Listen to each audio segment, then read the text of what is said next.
At this time, we are going through the details related to performance tuning of SQL queries. After identifying a query which will actually return the item related details placed by a given customer, we have identified the performance bottlenecks. Also, we have taken care of creating required indexes to address the performance bottlenecks. Here, you can follow certain common guidelines when it comes to adding relevant indexes to tune the performance. In most of the cases, you will have foreign key constraints in well-defined data models. In this case, we have orders, order items, customers. When it comes to relationship between customers and orders, we have one-to-many relationship. Customer ID in customers is primary key. When it comes to orders, we have order customer ID, which is nothing but foreign key field to orders customer ID.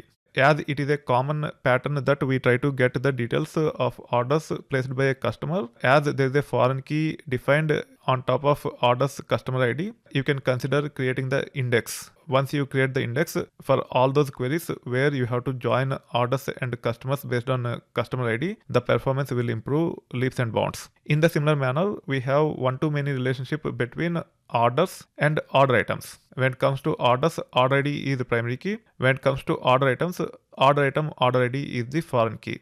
Because it is very common that for a given order ID placed by a customer, we might want to see all the items. Also, for all the orders that are placed by customer, we might want to see the order items. It is a very common practice to join orders and order items on these related fields to get the item level details for given orders.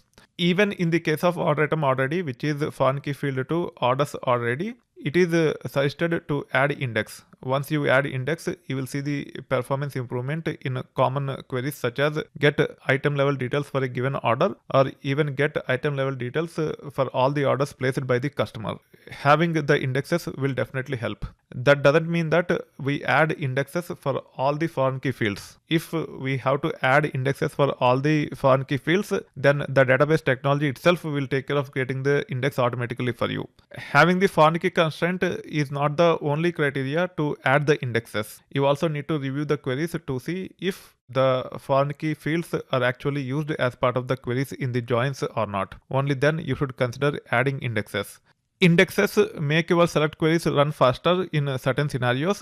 However, the write operations will become slow. At the cost of slow writes, you will be getting the benefit of faster reads. That is the reason why we have to make sure we create the indexes with caution. We have to create the indexes, but we have to be choosy when it comes to creating the indexes. In this scenario of getting order item level details for a given customer, as we have to make sure we go to orders as well as order items, we need to ensure we have relevant indexes on relevant fields so that the queries run faster. Otherwise, the queries will run very slow.